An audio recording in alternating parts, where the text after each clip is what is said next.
Hello friends, दिग्गज academy के online platform पर मैं आपका हार्दिक अभिनंदन करता हूं।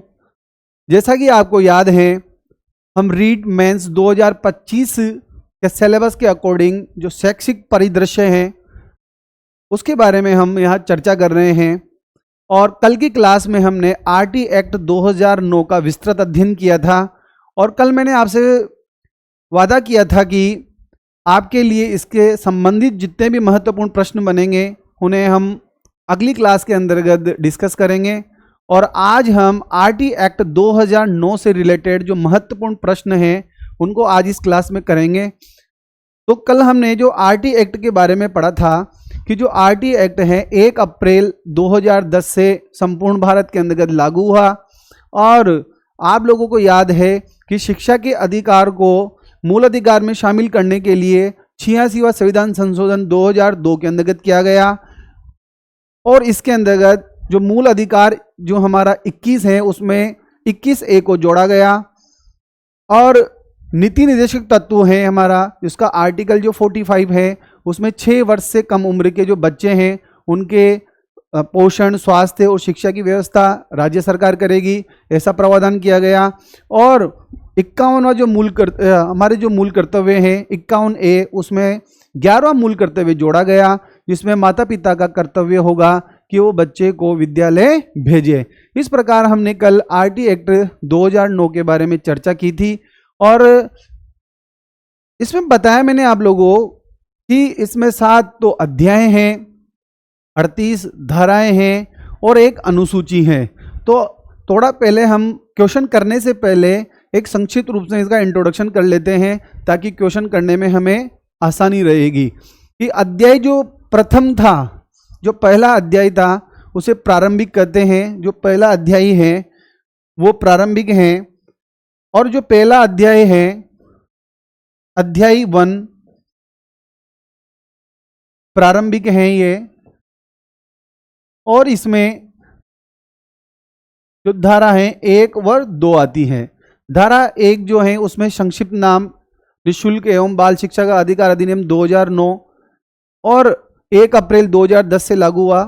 और ऐसा प्रावधान धारा 1 में है। और धारा 2 के अंतर्गत परिभाषाएं बताई गई है कि बालक किसे माना गया है, विद्यालय किसे है, वो कल आपको बता दिया गया था। अध्याय जो इसका 2 है निःशुल्क एवं अनिवार्य शिक्षा से संबंधित हैं। इसमें धाराएं 3, 4 और 5 इसके अंदर आती हैं। धारा 3 निःशुल्क एवं अनिवार्य शिक्षा की बात करती है। धारा जो 4 है उसमें बताया गया है, उसमें प्रावधान है कि अनामांकित और ड्रॉप आउट जो बच्चा है उसे आयु के अनुसार कक्षा में प्रवेश दिया जाएगा।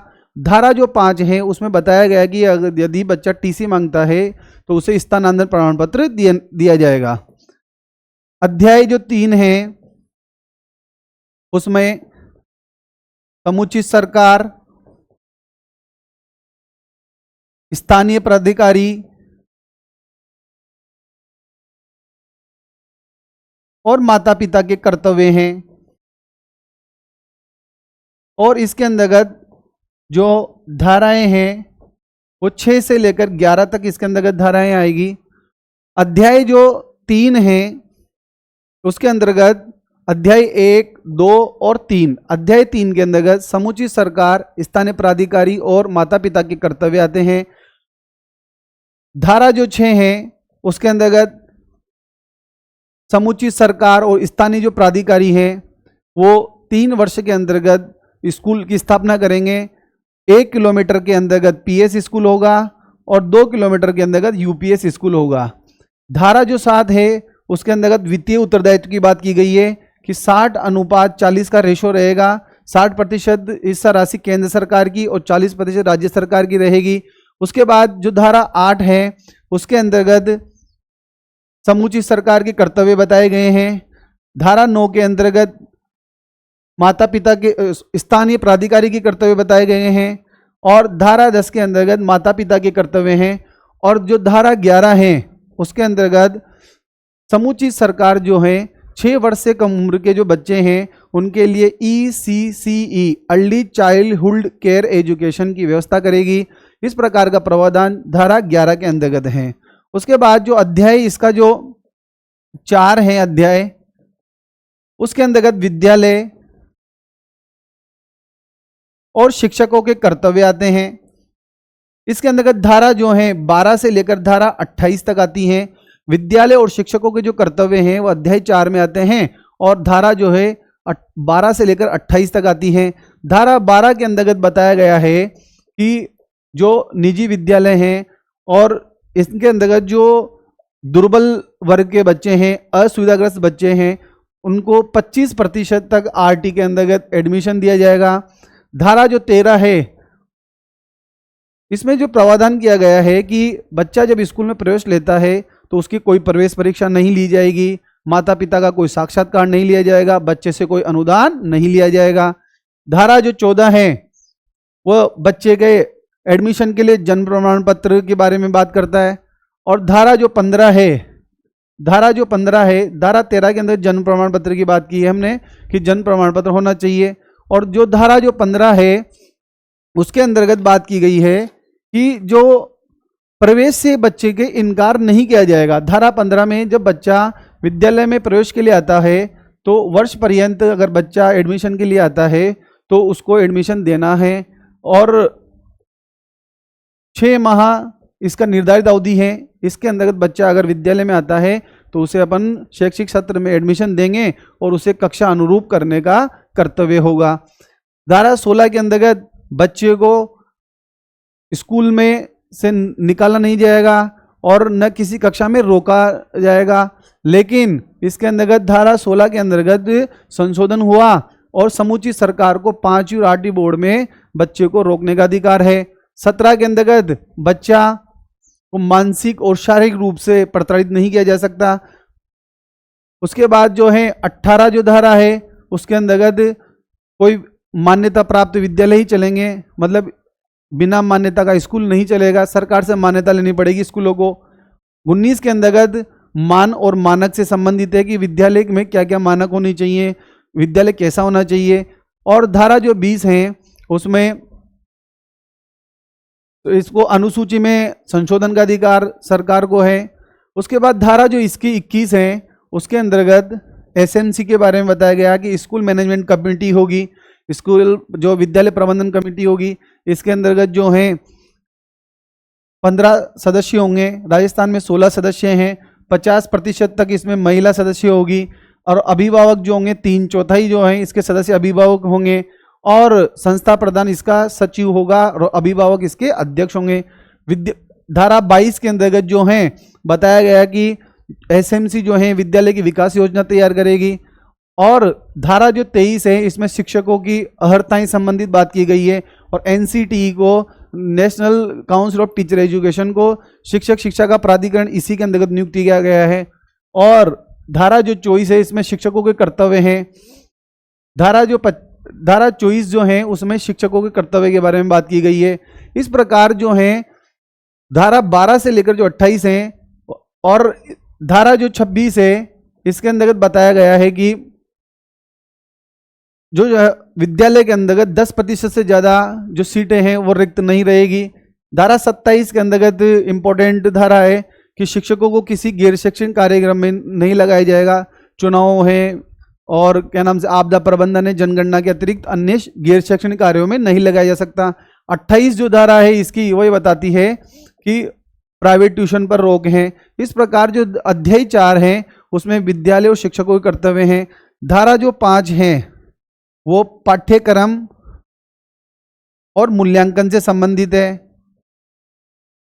इसमें जो अध्याय 5 है वो पाठ्यक्रम मूल्यांकन से संबंधित है। इसमें धारा 29 और 30 आती है। 29 में पाठ्यक्रम और उसका मूल्यांकन होगा और 30 में जो धारा 30 है बच्चा जब प्रारंभिक शिक्षा पूर्ण करता है तो उसको पूर्णता प्रमाण पत्र दिया जाएगा। इसी प्रकार जो इसका अध्याय जो 6 है, अध्याय 6 है वो बाल संरक्षण से संबंधित है। इसके अंतर्गत धारा 31 से लेकर 34 तक आएगी और अध्याय जो 7 है वो प्रकीर्ण है, इसके अंतर्गत मुख्य बातें आएगी। तो इस प्रकार हमने जो इसके जो 7 अध्याय हैं उसका शॉर्ट रिवीजन किया है कि कौन सा अध्याय किससे संबंधित है। अब हम यहाँ पर इससे रिलेटेड जो प्रश्न हैं महत्वपूर्ण, उनके बारे में अपन चर्चा करते हैं जो आपकी परीक्षा के लिए महत्वपूर्ण रहने वाले हैं। जैसा कि पहला क्वेश्चन आपके सामने है कि आरटी अधिनियम 2009 के तहत धारा 1 प्रारंभिक शिक्षा किस स्तर की शिक्षा को संदर्भित करती है। जो प्रारंभिक शिक्षा जो है किस स्तर की जो शिक्षा है उसको संदर्भित करती है। इसका ए ऑप्शन है केवल प्राथमिक शिक्षा, केवल उच्च प्राथमिक शिक्षा, कक्षा 1 से 8 तक की शिक्षा और पूर्व प्राथमिक से कक्षा 8 तक की शिक्षा। जो आरटी एक्ट है 2009 उसके अंतर्गत जो धारा 2(1) के अंदर प्रारंभिक शिक्षा किस स्तर की शिक्षा को संदर्भित किया गया है, तो कक्षा 1 से 8वीं तक की जो शिक्षा है उसे यहाँ पर प्रारंभिक शिक्षा के रूप में संदर्भित किया गया है। दूसरा क्वेश्चन देखिए आप लोग, आरटी अधिनियम 2009 के संशोधन 2012 का मुख्य उद्देश्य क्या था। कल हमने क्लास में समझा था कि 2009 है आरटी एक्ट, उसकी में 2012 में संशोधन जो किया गया था उसका मुख्य उद्देश्य क्या था। शिक्षा के अधिकार को 6 से 18 वर्ष तक विस्तारित करना, निःशक्तजन बच्चों को विशेष शिक्षण सहायता प्रदान करना, सरकारी स्कूल के लिए निःशुल्क निर्धारण करना, अल्पसंख्यक संस्थानों को शिक्षा के अधिकार के दायरे से बाहर करना। तो कमेंट बॉक्स में आप इनका आंसर भी देते रहिए ताकि आपको पता रहे कि आपकी तैयारी किस स्तर तक की है। तो 2009 का जो संशोधन 2012 में हुआ था उसका मुख्य उद्देश्य ये था कि निःशक्तजन जो बच्चे हैं, CWSN जो बच्चे हैं, उनको विशेष शिक्षण सहायता प्रदान करना है। और इसमें CWSN जो बच्चा है 6 से 18 वर्ष आयु का माना गया है इसके अंतर्गत। उसके बाद देखिए आप लोग, अगला जो क्वेश्चन है हमारा वह है आरटी अधिनियम 2009 के तहत यदि कोई स्कूल मानक और मापदंड पूर्ण नहीं करता है तो वह इसे कितनी अवधि में सुधार सकता है। जैसे हमने बात की थी कि धारा 18 में तो बिना मान्यता के स्कूल है वो नहीं चल सकेंगे, धारा 19 में मान और मानक की बात की गई थी। तो कोई स्कूल जो है वो मानक और मापदंड कितने समय में पूर्ण कर सकते हैं, तो 3 साल के अंतर्गत वो अपने मान और मानक जो है पूर्ण कर सकते हैं। आप कमेंट बॉक्स में हर क्वेश्चन का जवाब दें ताकि आपको अपने स्तर का पता लगता रहे।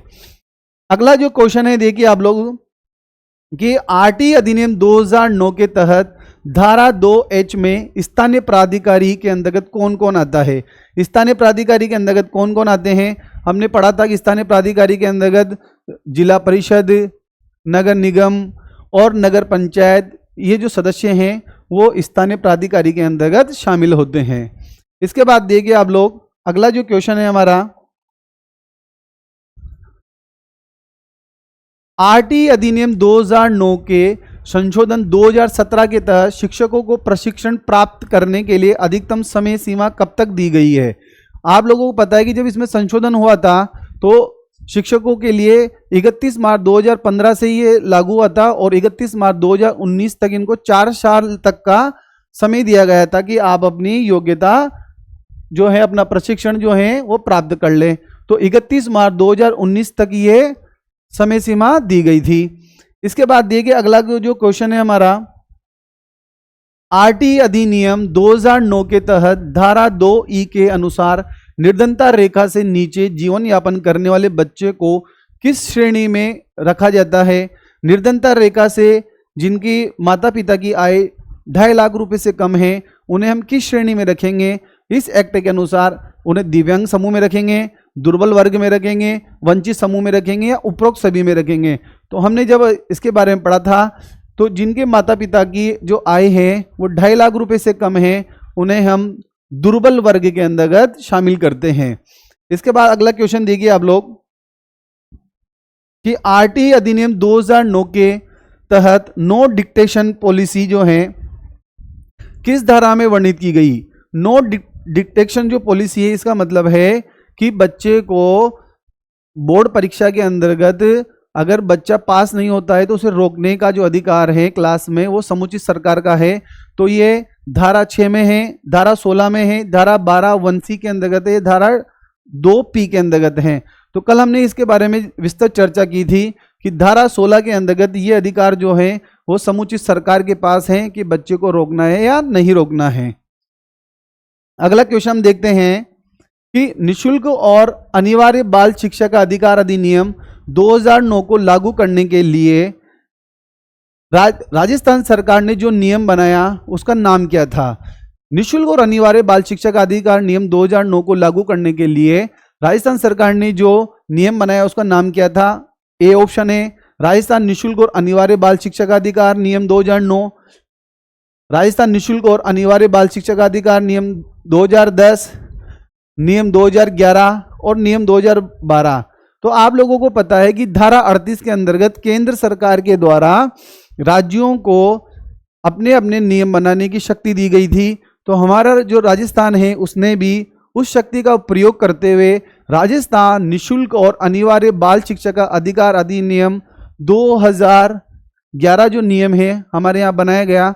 और याद है आप लोगों को ये कितनी तारीख को? 29 मार्च 2011 को लागू हुआ और इसके अंतर्गत 10 भाग और 29 नियम हैं।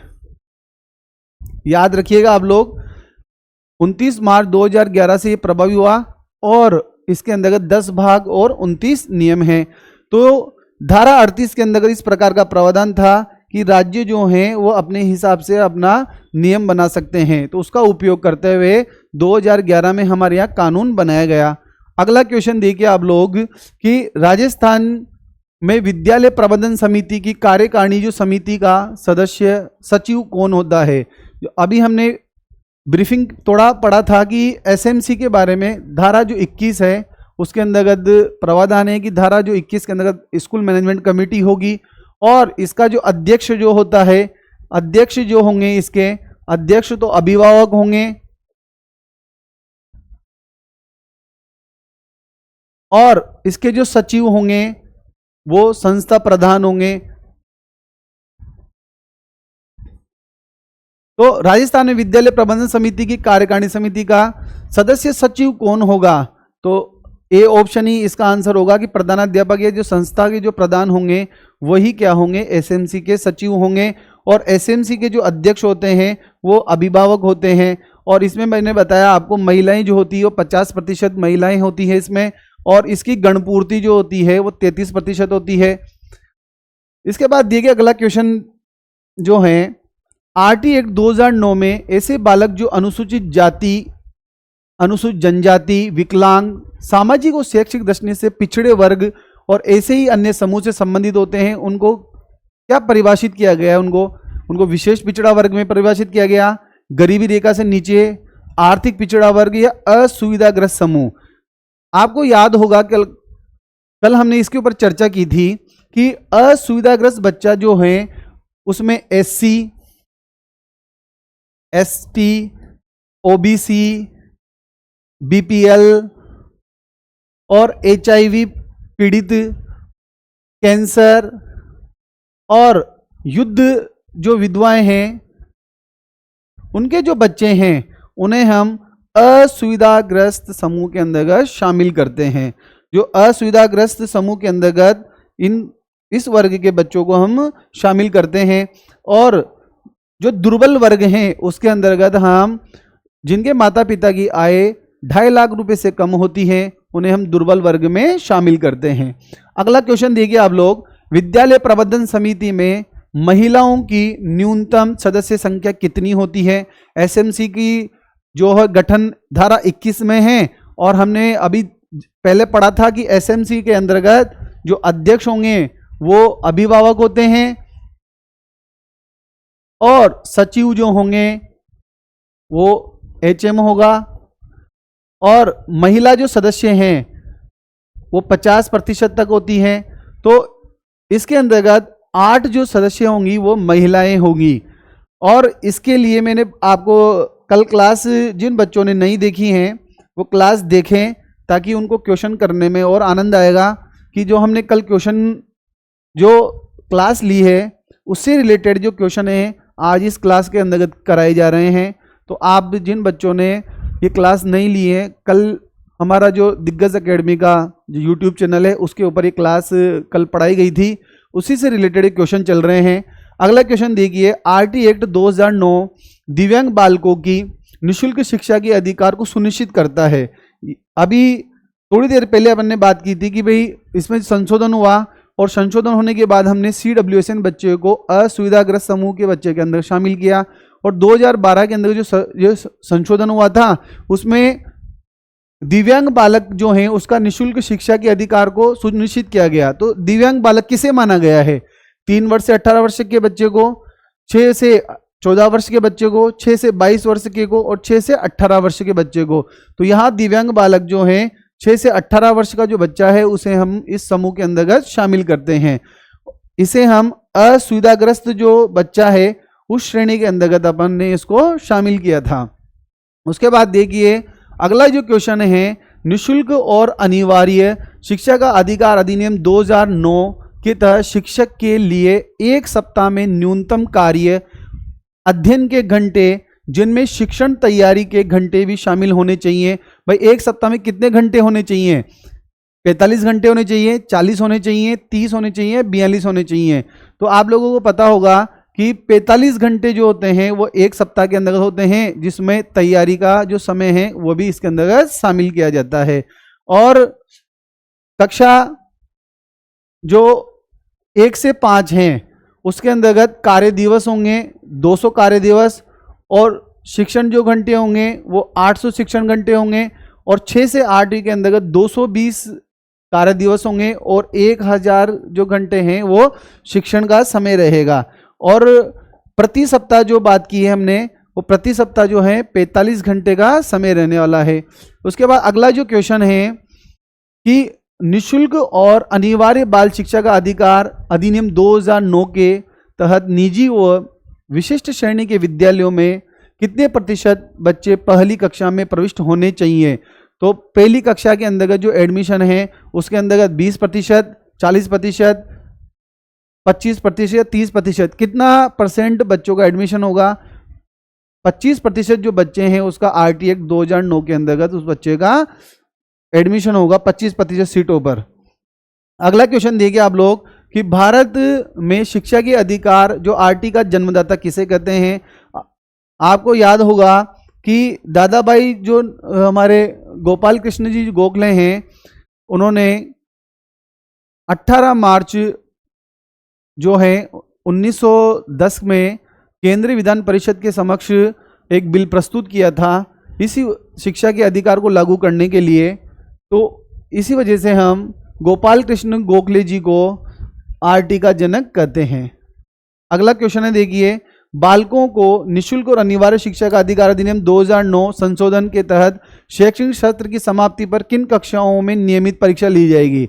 बच्चे की किस में नियमित परीक्षा ली जाएगी?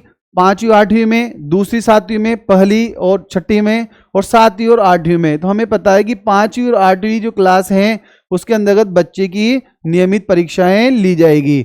नियमित जो परीक्षा है वो 5वीं और 8वीं क्लास के अंतर्गत बच्चे की परीक्षा ली जाएगी। और धारा 16 के अंतर्गत संशोधन होने के बाद 5वीं और 8वीं के अंतर्गत रोकने का जो समुचित सरकार का अधिकार है बच्चे को रोक सकती है। उसके बाद अगला क्वेश्चन देखिए आप लोग, संयुक्त राष्ट्र संघ का जो बाल अधिकार जो चार्टर आया था 1992 में, अधिनियम के अनुसार कितनी आयु के बच्चे को अनिवार्य एवं निःशुल्क शिक्षा की बात कही गई है? इस चार्टर के अंतर्गत जो भारत है 135वां देश था हस्ताक्षर करने वाला। तो इसके अंतर्गत जो बाल अधिकार जो चार्टर है उसमें कितनी आयु तक के बच्चे को अनिवार्य निःशुल्क शिक्षा की बात कही गई है? तो यहाँ पर 18 वर्ष का जो बच्चा है उसके लिए निःशुल्क और अनिवार्य शिक्षा की बात इस चार्टर के अंतर्गत बताई गई है कि 18 वर्ष तक का जो बच्चा है उसे निःशुल्क शिक्षा दी जाएगी। अगला क्वेश्चन है देखिए, आरटी 2009 की कौन सी धारा में यह उल्लेख किया गया है कि प्रत्येक जो राज्य हैं वो अपना आरटी नियम बनाएगा? तो अभी हमने थोड़ी देर पहले समझा था कि धारा 38 है, इसका उपयोग करते हुए प्रत्येक राज्य जो हैं वो अपना आरटी नियमावली बनाएगा। इसी के तहत राजस्थान में आरटी जो है 2011 नियम बनाया गया और 29 मार्च 2011 को ये लागू हुआ। और इसमें 10 जो भाग है और 29 नियम के बारे में हमने भी पढ़ा ही था कि इसके अंतर्गत 10 तो भाग है और 29 नियम है। राजस्थान जो सरकार है द्वारा राजस्थान आरटी नियमावली 2011 की अधिसूचना कब जारी की गई? अभी जस्ट थोड़ी देर पहले समझाया मैंने कि 29 मार्च 2011 को यह अधिसूचना जारी की गई। उसके बाद अगला क्वेश्चन देखिए, आंगनबाड़ी या बालवाड़ी 3 से 6 वर्ष तक के बच्चों के लिए खोले जाएंगे का आरटी एक्ट 2009 में उल्लेख किया गया है। तो किस धारा में उल्लेख किया गया है कि जो सरकार है वो 6 से कम उम्र के जो बच्चे हैं 6 वर्ष से, उनके पोषण के लिए, स्वास्थ्य के लिए, शिक्षा की व्यवस्था करेगा। इस प्रकार का जो प्रावधान है वो नीति निर्देशक तत्व जो है हमारा उसका आर्टिकल 45 के अंतर्गत इस प्रकार की बात कही गई थी। और इस एक्ट की धारा 11 के अंतर्गत इस प्रकार का प्रावधान किया गया कि आंगनबाड़ी और जो बालवाड़ी है वो 3 से 6 वर्ष तक के बच्चों के लिए खोले जाएंगे। कौन सी धारा के अंतर्गत? धारा 11 के अंतर्गत जो है ये बालवाड़ी और आंगनबाड़ी खोले जाएंगे। अगला क्वेश्चन है, आरटी ही 2009 की धारा 34 में उल्लेखित राज्य सलाहकार परिषद में अधिकतम कितने सदस्य हो सकते हैं? जो धारा 33 है इसकी, उसके अंतर्गत तो राष्ट्रीय सलाहकार परिषद के बारे में प्रावधान है और धारा जो 34 है उसके अंदर राज्य सलाहकार परिषद का प्रावधान है। तो इसके अंतर्गत 15 जो सदस्य हैं, जो ये सलाहकार परिषद हैं, इसके अंतर्गत 15 सदस्य होंगे, एक अध्यक्ष होगा और 14 इसके सदस्य होंगे। इनके जो अध्यक्ष होंगे, इनके जो अध्यक्ष होते हैं, इन परिषद के अध्यक्ष शिक्षा मंत्री होंगे और इसके अंतर्गत 6 पदेन सदस्य होते हैं और 8 जो सदस्य होते हैं वो मनोनीत सदस्य होते हैं। इस प्रकार जो राज्य सलाहकार जो परिषद है उसके अंतर्गत 15 सदस्य होते हैं, एक अध्यक्ष होते हैं और 14 सदस्य होते हैं। इनमें अध्यक्ष जो होंगे शिक्षा मंत्री जी होंगे, दूसरा 6 इसके जो सदस्य होंगे पदेन सदस्य होंगे और 8 जो सदस्य होंगे उसके मनोनीत सदस्य होंगे। इस प्रकार इसके अंतर्गत 15 सदस्य होते हैं, एक अध्यक्ष होगा और 14 इसके सदस्य होंगे। अभी व्याख्याता भर्ती परीक्षा के अंतर्गत इससे संबंधित क्वेश्चन था कि इसमें कितने सदस्य रहेंगे, तो इसमें कितने सदस्य हैं? 15 सदस्य रहते हैं। और ये राज्य सलाहकार जो परिषद है वो राज्य सरकार को शिक्षा के संबंध में जो भी परामर्श है वो देती है और राज्य सरकार इन्हें शिक्षा के क्षेत्र में सुधार के लिए अपनाती भी है कि भी क्या क्या सुधार हैं। तो इस प्रकार आरटी एक्ट 2009 से संबंधित हमने कुछ क्वेश्चन यहाँ पर आपके सामने आपको कराए हैं। आपने अभ्यास भी किया होगा इन क्वेश्चनों का और अगर आपने इन क्वेश्चन को करने से अगर आपकी अच्छी प्रैक्टिस होती है तो आप ये समझें कि आपने इस टॉपिक को अच्छे से तैयार किया है। अगर ये क्वेश्चन आपसे नहीं हो रहे हैं तो आप कृपया, मेरा आपसे रिक्वेस्ट है कि हमारे द्वारा जो हमारे दिग्गज एकेडमी के यूट्यूब चैनल पर जो इसका लेक्चर अपलोड किया हुआ है उसे आप देखें और आपकी समझ को विकसित करें और इन क्वेश्चन का बार बार अभ्यास करें। जैसे कि ये संसद में कब रखा गया था, राज्यसभा में कब रखा गया और लोकसभा में कब पास हुआ, राष्ट्रपति ने कब हस्ताक्षर किए, ये सब जो छोटे इनके जो क्वेश्चन है वो भी आप तैयार करें। और इसमें किस प्रकार कौन सा संशोधन हुआ था, 86वां संविधान का जो संशोधन 2002 में हुआ वो इससे संबंधित है। इस प्रकार इससे जो संबंधित क्वेश्चन है वो आप तैयार करें। और अगले वीडियो के अंतर्गत जो नई क्लास होगी हमारी वो NEP 2020 से संबंधित हम चर्चा करेंगे। तो मेरा आपसे एक ही रिक्वेस्ट रहेगा कि आप अच्छे से अपना टाइम टेबल बनाएं और 7 से 8 घंटे की जो तैयारी है उसकी एक सुनियोजित तैयारी बनाएं, टाइम टेबल बनाकर प्रत्येक जो विषय हैं उनको समय दें। और जनवरी में जैसा कि आपका रीट मेंस का एग्ज़ाम है तो लगभग 5 महीने का समय है आपके पास, उसमें से मैं मानता हूँ कि नवंबर तक आप लोग अपना कोर्स पूरा करें और दिसंबर में आप रिवीजन लगाएं, टेस्ट सीरीज लगाएं और ज़्यादा से ज़्यादा याद करने का प्रयास करें, अभ्यास करने का प्रयास करें। जो जो टॉपिक आप पढ़ते जाएं उनके क्वेश्चन आंसर निकालें ताकि आपका जो कॉन्फिडेंस है वो बिल्डअप होगा और आप सफलता की ओर अग्रसर होंगे। और हमारा जो प्रयास है दिग्गज एकेडमी का, वो आप लोगों के साथ हमेशा रहेगा। आप को हर टॉपिक के बारे में विषय विशेषज्ञों के द्वारा मार्गदर्शन समय समय पर दिया जाएगा। धन्यवाद साथियों, और पढ़ते रहिए और अपनी तैयारी अच्छे से कीजिए और अपनी सफलता को सुनिश्चित कीजिए। जय हिंद, जय भारत। मिलते हैं अगली वीडियो में। धन्यवाद।